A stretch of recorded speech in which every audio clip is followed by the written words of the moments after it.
cher à mon cœur et je peux vous dire que vous en faites vraiment partie.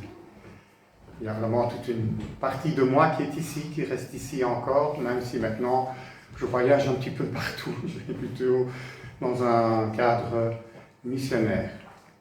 Mais voilà, ce matin, je voudrais quand même partager quelque chose avec vous au sujet de qui nous sommes. Quelle est notre identité, en fin de compte, en tant que chrétiens? Parce que si vous regardez, si vous entendez autour de vous, le monde est en recherche d'identité. On entend ça partout, hein. Je cherche mon identité, je ne sais plus qui je suis, je suis un petit peu perdu dans ma tête, donc voilà, je ne sais pas. Alors on va voir un psy, on parle avec lui, et lui il va nous trouver des solutions. Mais ce matin, je voudrais ne pas être tout seul à travailler ici.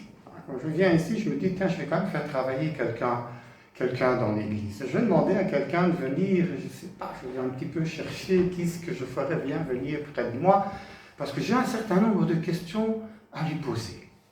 Alors peut-être que je demanderai, eh bien je vais demander à notre frère Liva de venir près de nous.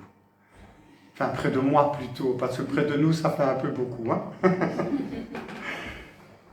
Alors, je vais te poser un certain nombre de questions. Je vais prendre le micro, comme ça, les gens t'entendront bien aussi.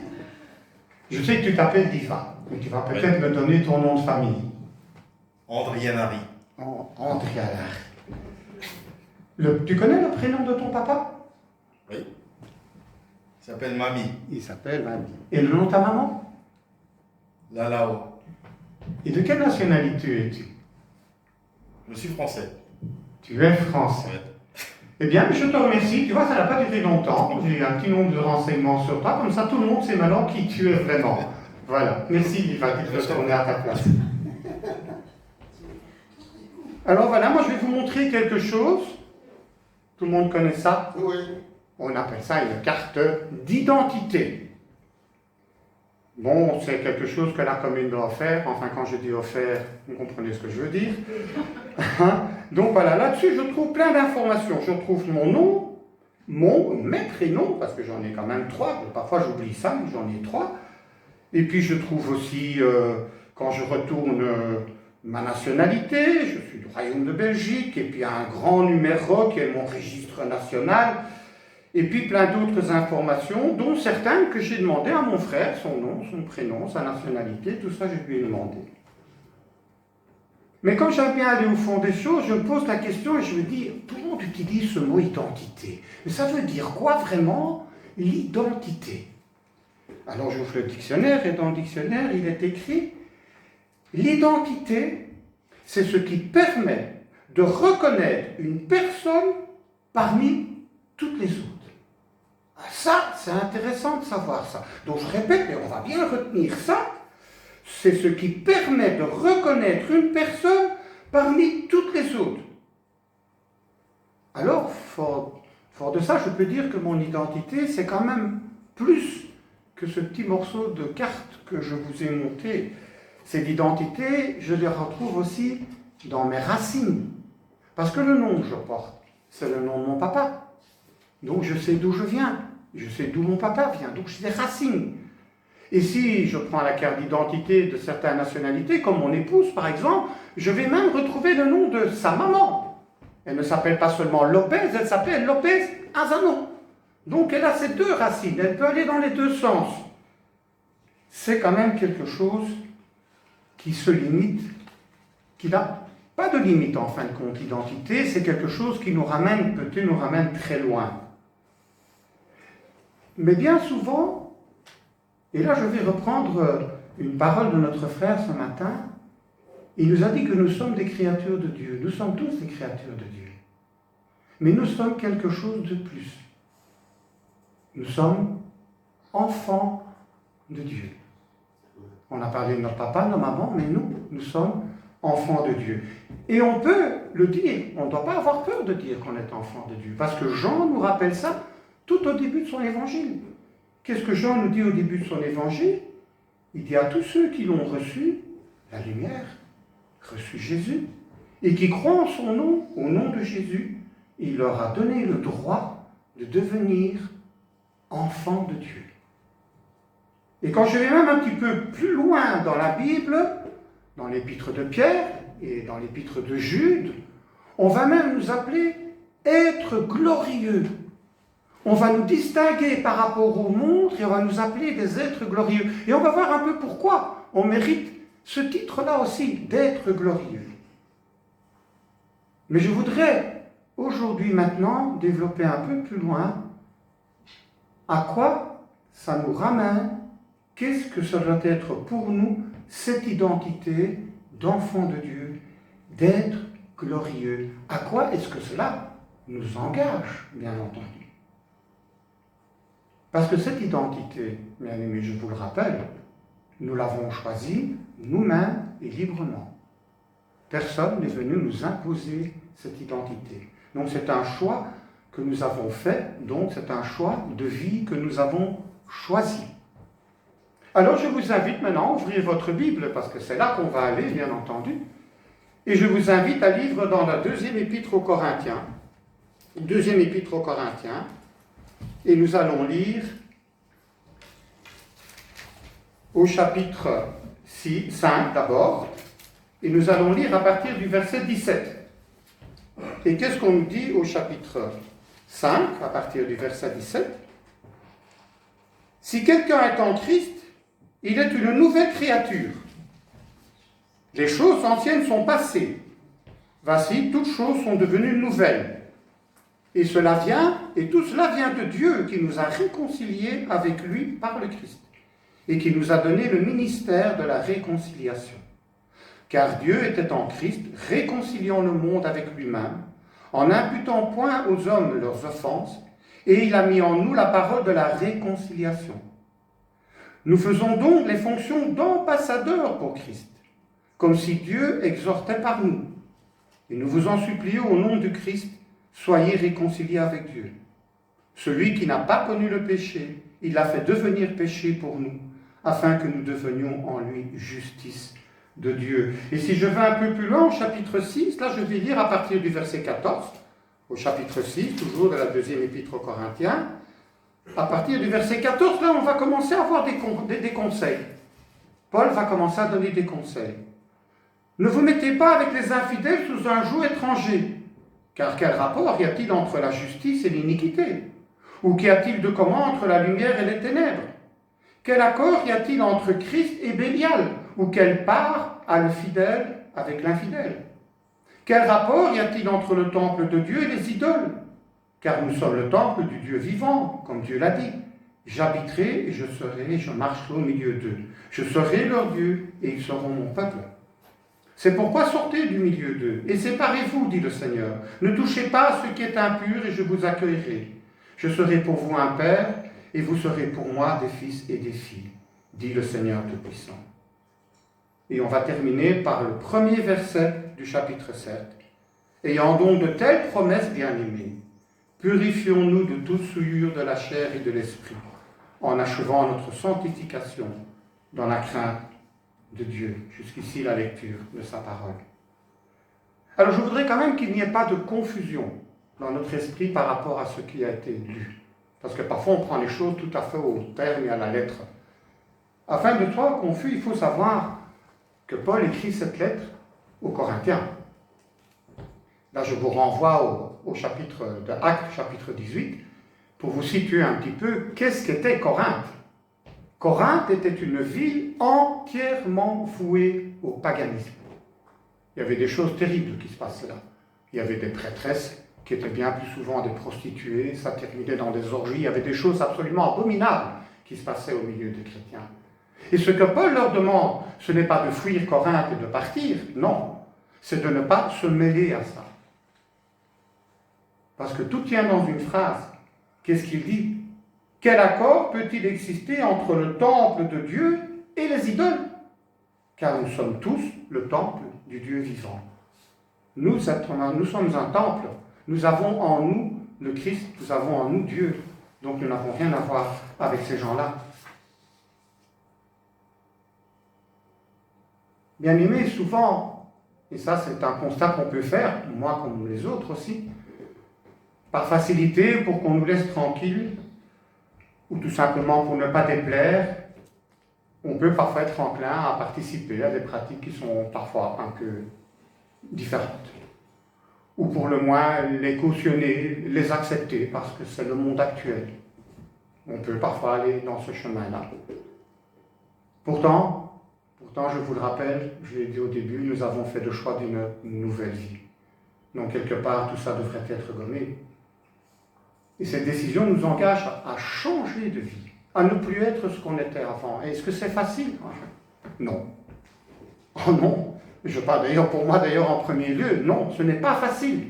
Parce que nous sommes ce que nous sommes, et ça Dieu le sait. Alors oui, c'est vrai. Pour ceux d'entre nous qui ont été baptisés, il y a toute une chose autour de ce baptême, importante. Pourquoi fait-on un baptême par immersion? Pourquoi est-ce qu'on nous met dans l'eau complètement? Parce que nous avons, première chose à faire, c'est d'être purifiés et de noyer ce vieil homme ou cette vieille femme qui est là avec nous. Et puis de sortir de l'eau du baptême purifié en laissant le vieil homme ou la vieille dame à l'intérieur. Là, j'ai une mauvaise nouvelle pour vous. Le vieil homme et la vieille dame, eh bien, il sait nager. Et il sort derrière nous, hein. Et il nous suit. Enfin, plutôt, il nous poursuit. Avec nos vieilles habitudes, avec ce qu'on faisait avant. C'était quand même chouette, hein. Allez, on a passé de bons moments, hein. Tu te rappelles, avec les copains, les copines, là. Ouais, et puis quand on draguait, waouh, terrible. Et hop, et on est parti là-dedans. Et il est là derrière. Mais voilà, Jean nous dit quelque chose d'important aussi. Et là, on peut peut-être aller dans sa première épître, la première épître de Jean. Qu'est-ce que Jean nous dit? Il nous rappelle quelque chose qui nous a été rappelé ce matin. C'est important d'entendre ça. Jean nous dit, Jean, au chapitre 1, il va nous dire ceci. Mes petits-enfants, j'aime bien quand il dit mes petits-enfants, parce que là on a affaire à un Jean qui est déjà bien avancé dans l'âge. Il dit, mes petits-enfants, je vous écris ces choses afin que vous ne péchiez point. Et si quelqu'un a péché, nous avons un avocat auprès du Père, Jésus-Christ le juste. Il est lui-même une victime expiatoire pour nos péchés, non seulement pour les nôtres, et ça c'est important, mais pour ceux aussi du monde entier. Jésus n'est pas venu pour les justes, il est venu pour tout le monde. Alors quand nous avons autour de nous des gens qui se disent, qui ne croient pas, etc., c'est peut-être bien de leur dire, mais tu sais, il est venu pour toi aussi. T'en fais ce que tu veux, mais il est venu pour toi. Si tu ne veux pas croire en lui, c'est pas grave, il est quand même venu pour toi et il se contente de ça, il est très content. Ça, c'est peut-être une parole qu'on peut dire, et ça touche parfois, les gens sont parfois un peu étonnés.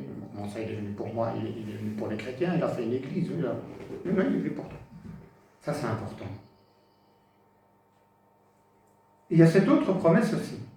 Cette autre promesse qu'on retrouve dans la lecture qu'on vient de faire. Je serai pour vous un père, dit le Dieu Tout-Puissant, et vous serez pour moi des fils et des filles. Alors je pose une question. Quel est le père ici dans cette assemblée qui va rejeter pour toujours ses enfants? Il peut parfois se fâcher, avoir un moment de colère. Dire bon, ben ça va, maintenant je m'en occupe plus. Mais rejeter vraiment son enfant? Alors imaginez Dieu, c'est totalement inconcevable pour lui. Voilà pourquoi, je vous le rappelle, nous sommes baptisés au nom du Père, du Fils et du Saint-Esprit. Parce que toute notre vie, on va avoir besoin d'eux. On va avoir besoin de les écouter. Mais revenons peut-être au changement que cette identité implique. Alors on va en prendre quelques-unes, parmi bien d'autres, qui sont toutes, mais je trouve quand même assez importantes, et on va rester pour ça dans la première épître de Jean, on va rester là, et on va passer au chapitre 3. Et au chapitre 3, Jean va nous donner toute une série de choses par rapport à la vie que quelqu'un qui a l'identité d'enfant de Dieu doit pratiquer. Et nous pouvons commencer cette lecture à partir du verset 7, et nous irons un peu plus loin, nous irons même jusqu'au verset 18. Alors qu'est-ce qu'il nous dit? Petits enfants, que personne ne vous séduise. Celui qui pratique la justice est juste, comme lui-même est juste. Celui qui pêche est du diable, car le diable pêche dès le commencement. Le Fils de Dieu apparut afin de détruire les œuvres du diable. Quiconque est né de Dieu ne pratique pas le péché, parce que la semence de Dieu demeure en lui. Et il ne peut pécher parce qu'il est né de Dieu. C'est par là que se font connaître les enfants de Dieu et les enfants du diable. Quiconque ne pratique pas la justice n'est pas de Dieu, non plus que celui qui n'aime pas son frère. Alors là, ça devient très intéressant. Car ce qui vous a annoncé et ce que vous avez entendu dès le commencement, c'est que nous devons nous aimer les uns les autres. Et ne pas ressembler à Caïn qui était du malin qui tua son frère. Pourquoi le tua-t-il? Parce que ses œuvres étaient mauvaises et que celles de son frère étaient justes. Ne vous étonnez pas, frères, si le monde vous hait. Nous savons que nous sommes passés de la mort à la vie parce que nous aimons les frères. Celui qui n'aime pas demeure dans la mort.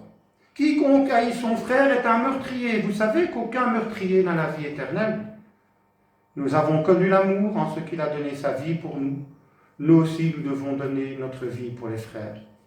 Si quelqu'un possède les biens du monde et que, voyant son frère dans le besoin, il lui ferme ses entrailles, comment l'amour de Dieu demeure-t-il en lui? Voilà, je vais terminer par cette question.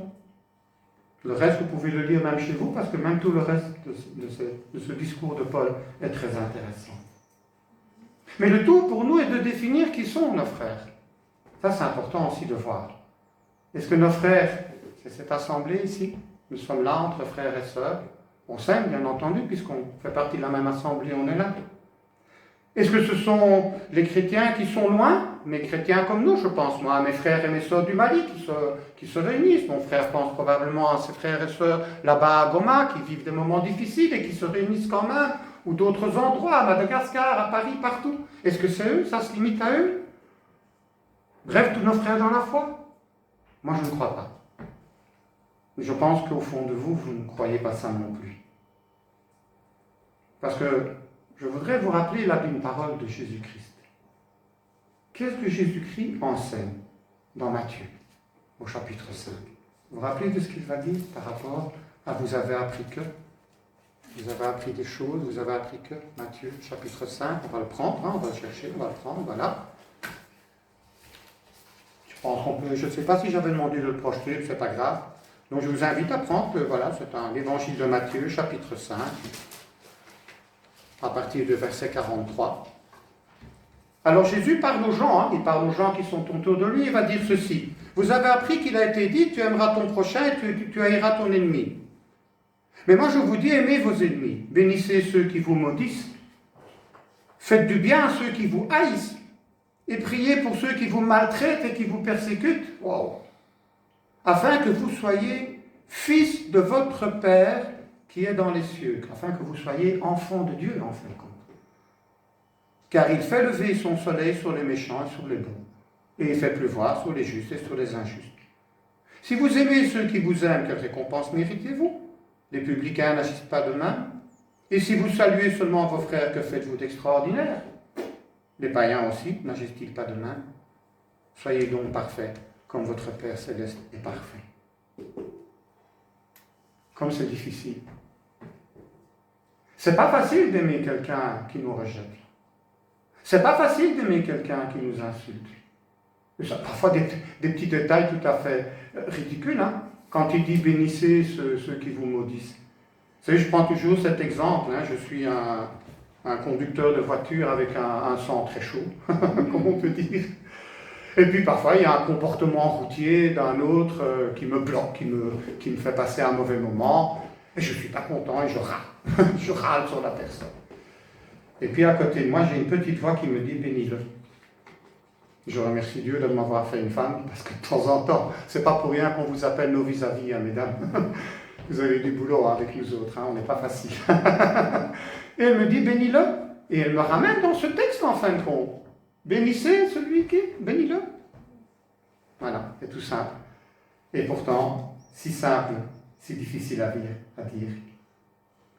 Mais par contre, ce que je voudrais vous donner comme exemple, c'est ce frère qu'on aurait dû faire venir ici, le pasteur Caleb Sagar, du Mali. Ce pasteur a vécu des choses très difficiles.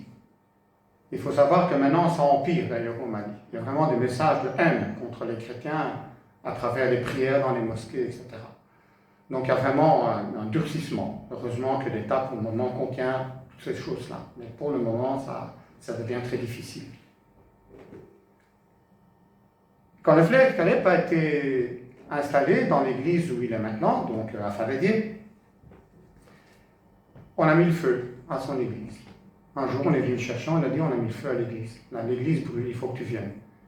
Ils sont venus, ils ont pu sauver un petit peu les meubles, et alors évidemment, il y a eu une grosse enquête, parce que ceux qui connaissent un peu l'Afrique savent que la manière dont la ville est construite, si vous mettez le feu quelque part, ça peut s'avérer très, très, très dangereux. Ça peut s'amplifier d'une manière incroyable en peu de temps. Donc la police n'a pas rigolé avec ça, ils ont attrapé celui qui avait mis le feu. Et en fin de compte, celui qui avait mis le feu, c'était le fils de l'imam, qui habite en face de l'église. Il s'était fait monter la tête ou je ne sais pas quoi. Alors les autorités l'arrêtent, bien entendu. Et la punition risque d'être très sévère, parce qu'ils veulent faire un exemple. On ne fait pas ça. Ce n'est pas la question que vous avez mis le feu à une église, ça à la limite on s'en fiche, mais que vous avez mis le feu, c'est très grave. Caleb à ce moment-là avait des contacts avec le président lui-même. Je vais vous dire son nom assez mais bon voilà, comme ça vous pouvez l'oublier tout de suite. Il avait de très bons contacts avec ce président. Et tout de suite, il a pris contact avec lui, il a cherché à le voir, et il est allé plaider pour ce jeune. Il est allé plaider en expliquant à ce président, d'abord, il a probablement été embarqué, nous sommes des chrétiens et nous lui pardonnons. C'est fini, c'est oublié, c'est passé, on lui a pardonné. Alors que le président, lui, il n'était pas tout à fait dans la même chose. Il était prêt, lui, à sanctionner terriblement. On a cherché à le tuer aussi. Un jour, on est venu, on lui a dit, il faut que tu partes, parce qu'il est occupé à prier dans l'église, il y a des gens qui sont arrivés, lui, il va-t'en, parce qu'il y a tout un groupe qui vient pour te tuer. Il a dû s'enfuir. Et là encore, il a publié un jour quelque chose devant son église en disant « Je pardonne à tous ceux qui ont voulu me chercher pour me tuer. Je vous pardonne du fond de mon cœur. Que Dieu vous bénisse. » Ça, les musulmans entendent. Que Dieu te bénisse, ça, ils connaissent. Il est maintenant tranquille et il a énormément de contacts. Un peu plus tard, comme il est occupé à construire une église assez haute, je vous rappelle que l'imam habite en face, comme beaucoup d'endroits en Afrique, les toilettes sont dehors, les toilettes servent aussi de salle de bain. Donc les femmes, je dis bien les femmes de l'imam, parce qu'il en a plusieurs, le matin, quand elles se lèvent, elles vont se laver. Mais de l'église, on voit dans la cour de l'imam. Donc on peut voir les femmes qui sont occupées à se laver. Donc Caleb va trouver l'imam, il lui dit, écoute, ça serait quand même bien que tu mettes une toiture sur tes toilettes, parce que c'est quand même un peu gênant. Moi, si j'ai des petits jeunes de l'église qui montent pour aller voir ça, moi, ça ne m'intéresse pas qu'ils voient des trucs pareils, non. L'imam lui dit, moi, je n'ai pas d'argent, je ne peux pas faire ça. Alors, ça ne fait rien. Nous, on va acheter le matériel, je vais t'envoyer des hommes, ils vont faire ça. Alors, l'imam, lui, ne perd pas le d'or, il se dit, tiens, ça, c'est pas mal. Il dit, tu sais, mon circuit d'eau ici, ça ne fonctionne pas très bien. Il dit, ça ne fait rien, j'ai un plombier à l'église, il va venir t'arranger ça. Et l'imam, là, vraiment, va être touché. Et vous savez ce qu'il va lui dire pour le remercier? Ça, c'est important. Ça, c'est quelque chose d'assez incroyable. Nous vous avions apporté le feu, et vous nous avez apporté l'eau. Est-ce qu'il s'est vraiment rendu compte à ce moment-là de ce qu'il disait? Je me pose la question, parce que les imams ne sont quand même pas des ignorants. Est-ce qu'il a vraiment dit ça avec une fin? Parce que l'eau vive, comment est-ce qu'on définit la parole de Dieu? Comment on définit son œuvre? C'est l'eau, c'est notre eau de vie. C'est l'eau que le Christ dit à la Samaritaine, celui qui boira de cette eau ne mourra pas. C'est l'eau de vie, elle est là. Une fois de ses paroles, il le connaissait? Je ne sais pas. Il est décédé aujourd'hui. Est-ce qu'il a donné son cœur à Jésus? Parce que bien souvent, il y en a qui donnent leur cœur à Jésus, mais c'est souvent très secret. Ça, c'est entre les mains de Dieu. Mais la manière dont a fonctionné Caleb lui a permis de savoir qui étaient les chrétiens. Des gens à part. Des gens différents des autres. Des gens que l'on reconnaît au milieu des autres parce qu'ils ne sont pas comme les autres. Voilà, un enfant de Dieu, c'est un homme de paix, un homme de réconciliation. Alors quand on lit un petit peu plus loin, toujours dans Jean, on va retourner dans Jean, on va peut-être continuer avec ça, à partir du verset 15, j'avais dit quelque chose là. Retirez-vous. Jean parle de se retirer. Premier épître de Jean, à partir de 15, bon voilà. Il dit ici, au verset 15, « N'aimez pas le monde, ni les choses qui sont dans le monde. Si quelqu'un aime le monde, l'amour du Père n'est pas en lui. Car tout ce qui est dans le monde, la convoitise de la chair, la convoitise des yeux, l'orgueil de la vie, ne vient pas du Père, mais vient du monde. Et le monde passe et sa convoitise aussi. Mais celui qui fait la volonté de Dieu demeure éternellement. Est-ce que Jean nous demande de partir, de nous retirer du monde, de faire un petit enclos quelque part et vivre entre nous bien fermés, comme certains ordres monastiques le font, hein, ils se retirent du monde complètement, voilà, comme ça au moins ils ne sont pas tentés. Non, parce que je voudrais vous rappeler des paroles du Christ, je vais les lire moi-même, qu'on retrouve dans l'évangile de Jean, au chapitre 17. Vous savez, cette fameuse prière du Christ dans le jardin, avant d'aller au martyre, il va s'adresser à Dieu, et il va lui donner pas mal de choses. Et il va dire particulièrement ceci, moi je leur ai donné ta parole, et le monde les a haïs parce qu'ils ne sont pas du monde. Comme moi, je ne suis pas du monde. Je ne fais pas la demande que tu les retires du monde, mais que tu les gardes du mal. Ils ne sont pas du monde comme moi, je ne suis pas du monde. Sanctifie-les par la vérité. Ta parole est la vérité. Et comme toi, tu m'as envoyé dans le monde, moi aussi je les ai envoyés dans le monde.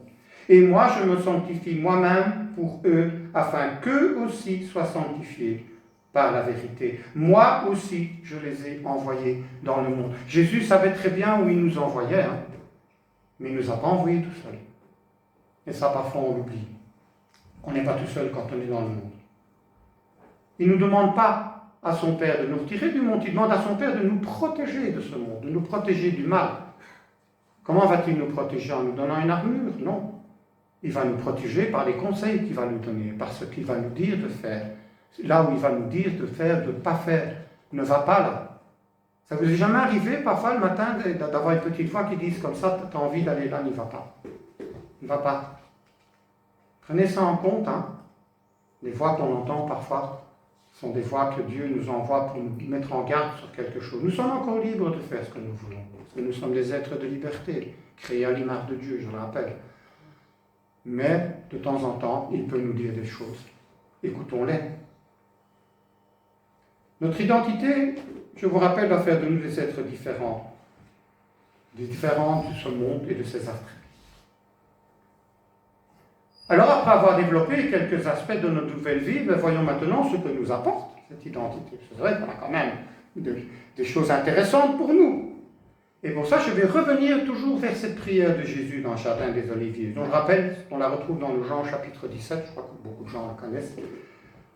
Or, je ne fais pas seulement des demandes pour ceux-ci, mais aussi pour ceux qui croient en moi par leur parole. Et là, il parle de nous. Là, Jésus va beaucoup plus loin. Il ne parle pas des 12, il ne parle pas des 11 plutôt à ce moment-là. Il parle de tous ceux qui vont venir après, de tous ceux qui croient en moi par leur parole. Afin que tout soit un, comme toi, Père, tu es en moi, et moi en toi.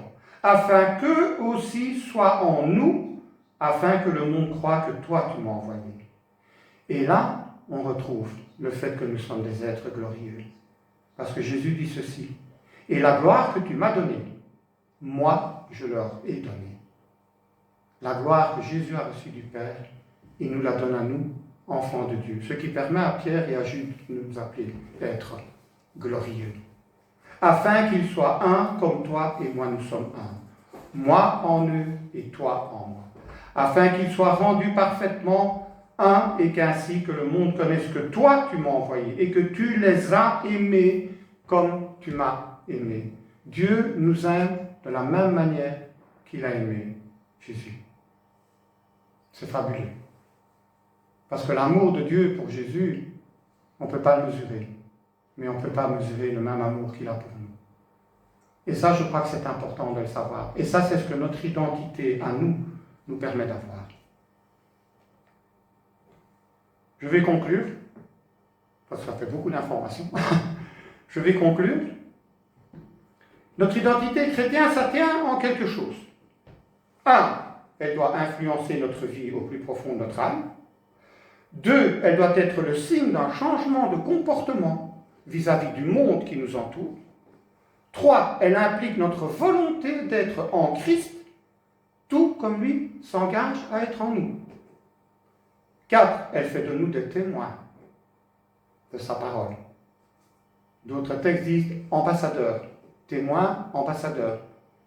Un ambassadeur, c'est celui qui vient et qui défend la cause. Le témoin, c'est celui qui parle de la cause. Ne laissez pas salir le Christ devant vous. C'est ça que moi je dis quand il dit que nous sommes ambassadeurs. Défendez-le. Et enfin, elle fait de nous des ouvriers de paix et des ouvriers de réconciliation. Là où il y a un chrétien, il ne devrait pas y avoir la guerre. Il ne devrait pas y avoir le malheur. Il devrait plutôt avoir des gens qui cherchent à réconcilier les hommes les uns avec les autres. Vous vous rappelez, l'identité, c'est quoi? Quelqu'un peut me rappeler, c'est quoi l'identité? C'est ce qui permet de reconnaître quelqu'un au milieu de tous les autres. Et là, nous sommes en plein dedans. Alors vous voyez, le chantier est important, mais nous ne sommes pas seuls, comme je vous rappelle, nous avons été baptisés au nom du Père, du Fils et de l'Esprit, ce qui les a mis en nous, ce qui nous permet de nous servir d'eux, de les interroger, de les questionner. Quand nous avons une décision à prendre, parfois importante, c'est bon de rentrer dans la prière et d'aller vers Dieu, vers Jésus, vers l'Esprit, écouter l'Esprit Saint, ce qu'il a à nous dire par rapport à ça. Alors, je ne sais pas si ici, il y en a qui sont encore en attente du baptême. Est-ce qu'il y a encore quelqu'un qui n'a pas été baptisé ici dans l'Assemblée, où tout le monde a été baptisé? Si quelqu'un n'a pas encore été baptisé, il ne doit pas lever la main, mais ce que je vais dire, qu'il l'écoute. Le baptême, en fin de compte, c'est l'expression d'un engagement. Le baptême, c'est un point de départ. Combien de fois n'ai-je pas entendu, et quand je parle avec le pasteur Émile ou même avec d'autres pasteurs dans d'autres églises, combien de fois n'entendons-nous pas cette petite phrase? Je ne suis pas prêt, je ne connais pas encore assez la parole. Alors, me faire baptiser, j'aimerais d'abord bien tout comprendre. Ah bon? Vous avez déjà vu un enfant quand il commence à marcher? Est-ce qu'il a bien compris comment on fait pour marcher? Il se lance, il tombe, il se ramasse, il se lance, il retombe, il se ramasse, et puis pour finir, il tombe de moins en moins, il se ramasse de moins en moins, il marche de mieux en mieux, de plus en plus. Une belle image pour le baptême, hein? Le baptême, c'est un début. Le baptême, c'est quelque chose, c'est un commencement de vie dans lequel on s'engage à quelque chose, bien entendu, à changer, tout en sachant que ça ne va pas être facile, mais en acceptant le Père, le Fils et l'Esprit en nous pour pouvoir changer. Et on chute, on tombe, et on tombe tout le temps. Je ne sais pas en quelle année j'ai été baptisé, j'ai même été baptisé 2 fois, vous voyez, ma femme 3 fois en plus, vous imaginez, non? Incroyable. Ça ne m'empêche pas de chuter, hein. Je le reconnais. C'est pour ça que nous avons une prière ici de repentance dans les églises. C'est pour ça que Jean nous parle de cet avocat que nous avons. Parce que nous sommes humains. Et ça, s'il y a bien quelqu'un qui le sait, c'est Dieu, parce que c'est lui qui nous a créés. Je reprends ce que notre frère a dit ce matin. Nous sommes tous des créatures de Dieu. Donc, le Créateur sait comment fonctionne sa créature. Quant à ceux qui ont fait ce choix et qui sont baptisés, j'ai envie de leur dire ceci. Quoi qu'il arrive, qu'on ne faiblisse pas. Qu'on ne se sente pas perdu, maudit parce qu'on a fait quelque chose, voilà, peut-être un peu trop forte à notre esprit. Et alors là, ça y est, je suis foutu. C'est fini. Ça vaut encore la peine. Non, il faut garder la foi, garder l'espérance. Parce que comme je l'ai dit, la promesse de Dieu, c'est « Vous êtes pour moi des fils et des filles ». Chaque fois qu'on vient vers le Père, il nous reprend. Là où on est, il nous reprend comme on est. Nous avons un cantique, hein, qui dit « Tel que je suis, prends-moi ». Hein, vous connaissez ce cantique-là? « Tel que je suis, prends-moi ». Donc on lui demande, alors faisons-le, puisqu'on lui demande. Voilà, je voudrais terminer comme ça, je voudrais terminer par la prière.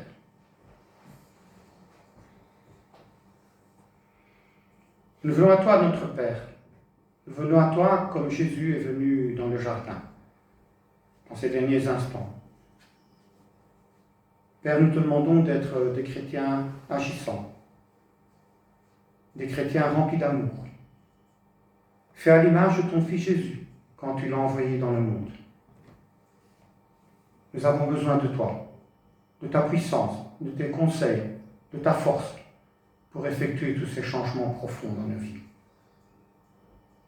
Nous te remercions de cette grâce que tu nous as accordée, par le sacrifice de Jésus, ton Fils. Parce que nous reconnaissons par cette démarche que toi seul possèdes en ce monde la puissance et la gloire pour les siècles des siècles. Amen.